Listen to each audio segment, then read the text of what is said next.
Hello friends, welcome to self steam Mantra. दोस्तों, चलिए solve करते हैं गणित के कुछ महत्वपूर्ण प्रश्न सुपर टीटी परीक्षा या उत्तर प्रदेश शिक्षक भर्ती लिखित परीक्षा के लिए। चलिए देखते हैं पहला प्रश्न। प्रश्न है, त्रिभुज ए बी सी में कोण बी एवं कोण सी के अंतःअर्थक बिंदु ओ पर मिलते हैं। यदि कोण ए बराबर 70 डिग्री है तो कोण बी ओ सी होगा। ठीक है, यहाँ पर कोण बी ओ सी हमें बताना है। एक त्रिभुज बना लेते हैं ए बी सी। ये त्रिभुज बना लिया मैंने, ए बी सी त्रिभुज। ए बी सी कोण ए बराबर बताया गया है 70 डिग्री और कोण बी एवं सी के अर्धक कोण बिंदु ओ पर मिलते हैं। ये कोण बी है तो इसका अर्धक बना लिया और ये कोण सी है तो इसका अर्धक बना लिया। ठीक, और ये मिलते हैं आके ओ पे। अब हमें निकालना क्या है, बी ओ सी का मान निकालना है। बी ओ सी का मान निकालना है, यानी इस कोण का मान हमें निकालना है। तो अगर यहां पर ये देखिए कि कोण बी का ये अर्धक है, यानी अगर ये कोण ए है तो ये वाला कोण भी ए होगा। और सेम इधर भी अगर ये कोण बी है तो ये वाला कोण भी बी होगा, क्योंकि ये अर्धक है। ठीक, अब हमें क्या निकालना है, कोण बी ओ सी, इसका मान हमें निकालना है। अब अगर बात करें हम कोण बी प्लस कोण सी के मान की, यानी इस वाले कोण के, कोण ए बी सी प्लस कोण ए सी बी की मान की बात करें तो ये हो जाएगा 180 माइनस कोण ये यानी 70 डिग्री। ठीक, क्योंकि त्रिभुज के तीनों कोणों का योग 180 डिग्री होता है और उसमें से हम ए का अगर मान हटा देंगे तो कोण बी और कोण सी का मान मिल जाएगा, यानी ये आ जाएगा 110 डिग्री। अब ए प्लस बी यानी कोण ए और ये बी, जो ये वाली जो बात की गई, चलो इसको एक्स वाई कर देते हैं जिससे कि कंफ्यूजन ए और बी में ना हो। ठीक है, कोण एक्स वाई की अगर बात करें हम तो ये कितना होगा, क्योंकि बी जो है 2x के बराबर है। ठीक है, यानी ये कोण 2x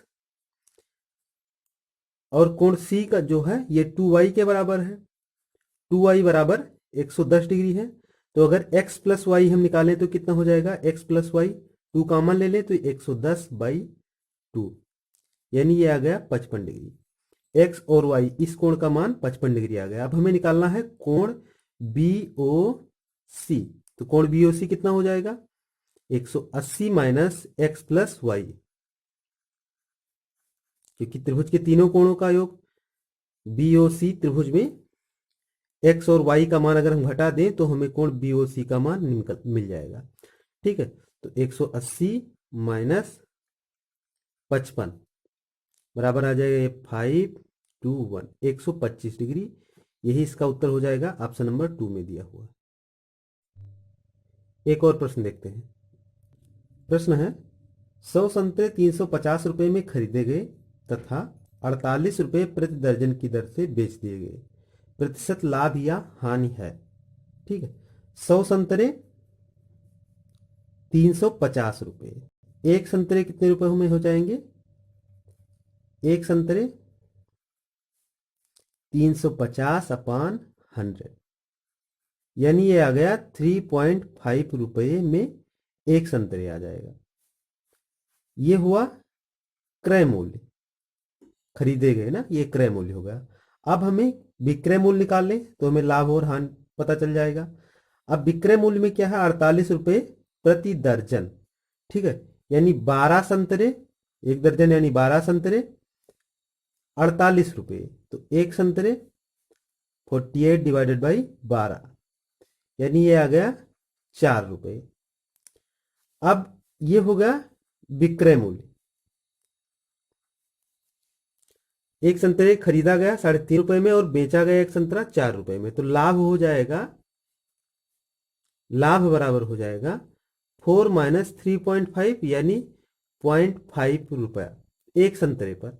तो प्रतिशत लाभ कितना हो जाएगा, लाभ गुणे 100, लाभ गुणे 100 अपान क्रय मूल्य। एक संतरे का लाभ और हमारे पास निकल के आया 10.5 गुणे 100 अपान क्रय मूल्य। क्रय मूल्य हमारे पास 3.5 है एक संतरे का, सॉरी ये 100 है, 3.5, 5 1 जा 5 से बन जा क्योंकि दशमलव एक एक स्थान पर लगा हुआ है तो इसका कोई मतलब नहीं रह गया। तो ये आ गया 100/7। इसको हम लिख सकते हैं 14 होल 2/7%। ठीक है, तो ये 14 होल 2/7 जो आया ये आएगा प्रतिशत लाभ, यानी लाभ हुआ। ये इसका उत्तर हो जाएगा ऑप्शन नंबर 3 में दिया हुआ है। एक और प्रश्न देखते हैं। प्रश्न है, किसी संख्या में पहले 20% की वृद्धि की गई और फिर 10% की कमी की गई, शुद्ध प्रतिशत वृद्धि या कमी ज्ञात कीजिए। ठीक, मान लीजिए संख्या हम मान लेते हैं कि 100 है, तो क्या कहा है, पहले 20% की वृद्धि की गई है, तो इसमें हम 20% की वृद्धि कर दें तो 100 का 20% होगा 20, तो 100 प्लस 20 यानी ये हो जाएगा 120। 100 का 20% 20। ठीक, तो 20% की वृद्धि के साथ ये आ गया 120। अब कहा गया है फिर 10% की कमी की गई। अब 120 में 10% की कमी की जाए, यानी 120 का पहले 10% निकाल लें हम, ये 10% हो जाएगा, यानी ये आ गया 12। अब 12 की अगर हम कमी कर दें 120 माइनस 12 यानी ये आ जाएगा 108। तो शुद्ध प्रतिशत वृद्धि या कमी ज्ञात कीजिए। तो पहले संख्या कितनी थी 100 और अब हो गई 108। तो 108 माइनस 100 यानी ये कितना बढ़ा, 8 बढ़ गई है। तो कितने प्रतिशत बढ़ी, क्योंकि 100 ही दिया है तो सीधे सीधे 8% बढ़ गई है। यही इसका उत्तर हो जाएगा ऑप्शन नंबर 3 में दिया हुआ। 8 बढ़ गई है, इसका मतलब 8 गुणे 100 अपान जो पहले संख्या थी 100 ही थी, 100 कट गया तो 8 आ गया, यानी 8% ये संख्या बढ़ गई है। तो इसका उत्तर हो जाएगा ऑप्शन नंबर 3, 8% वृद्धि। एक और प्रश्न देखते हैं। प्रश्न है, एक समचतुर्भुज का परिमाप 40 सेंटीमीटर है और उसके एक कोण का माप 60 डिग्री है, तो उसका क्षेत्रफल है। ठीक है, इसको हल करने के लिए पहले एक समचतुर्भुज बना लेते हैं। समचतुर्भुज में चारों भुजाएं बराबर होती हैं और उसके जो विकर्ण होते हैं वो एक दूसरे को 90 डिग्री पर काटते हैं। ठीक, इतना ही बना रहे हैं, और इनकी चारों भुजाएं जो होती हैं वो बराबर होती हैं। तो यहां पर अगर चारों भुजाएं बराबर हैं तो परिमाप इसका दिया है 40 सेंटीमीटर, यानी 4 ये बराबर, अगर ये भुजा है 40 तो ए बराबर आ गया 40/4 यानी ये आ गया 10। तो भुजाएं जो हैं ये सब 10-10 डिग्री की हैं, 10-10 सेंटीमीटर की हैं। और कहा गया है एक कोण जो है वो 60 डिग्री है। तो अगर ए बी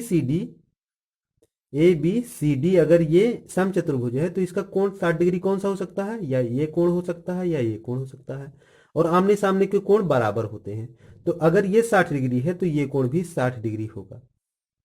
अब अगर ये कोण 60 डिग्री है और ये दोनों भुजाएं भी बराबर हैं तो जाहिर सी बात है कि ये कोण भी 60 डिग्री का होगा और ये कोण भी 60 डिग्री का होगा, क्योंकि अगर समद्विबाह त्रिभुज ये अगर हम इसको माने तो अगर समद्विबाह ये त्रिभुज है तो ये कोण दोनों बराबर होंगे, और ये कोण दोनों बराबर तभी होंगे जब 60 ये होगा, 60 ये भी होगा और 60 ये भी होगा, तभी ये 180 का पूरा होगा। तो यानी ये बन गया समबाहु त्रिभुज, समबाहु त्रिभुज। अब ये हो गया समबाहु त्रिभुज, तो यानी ये जो भुजा आ गई ये भी आ गई 10, एक विकर्ण जो आ गया BD ये भी हो गया 10। अब हमें क्षेत्रफल निकालना है इस समचतुर्भुज का पूरे।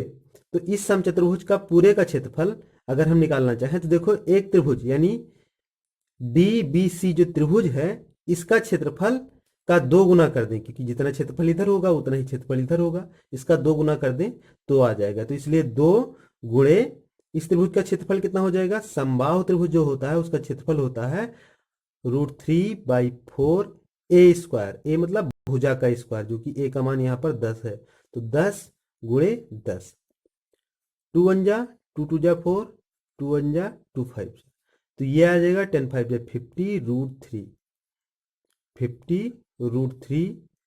Centimetre square. यही इसका उत्तर हो जाएगा, ऑप्शन नंबर 2 में दिया हुआ है। एक और प्रश्न देखते हैं। प्रश्न है, यदि x - 1/x बराबर 4 है तो x + 1/x बराबर होगा। ठीक है, एक्स प्लस 1/x बराबर हमें निकालना है। तो देखो यहाँ x माइनस 1/x बराबर 4 दिया हुआ है। तो हमें x प्लस 1/x का अगर मान निकालना है तो इसके लिए हमें a प्लस बी का होल स्क्वायर और a माइनस बी का होल स्क्वायर जो है, इसका जो फार्मूला होता है इसको हमें यहाँ पर अप्लाई करना होगा थोड़ा सा। ठीक है, तो इसको हम क्या करें, दोनों तरफ स्क्वायर कर लें। तो ये आ जाएगा, ओपन करने पर x square plus 1/x square minus 2x गुणे 1/x बराबर 16।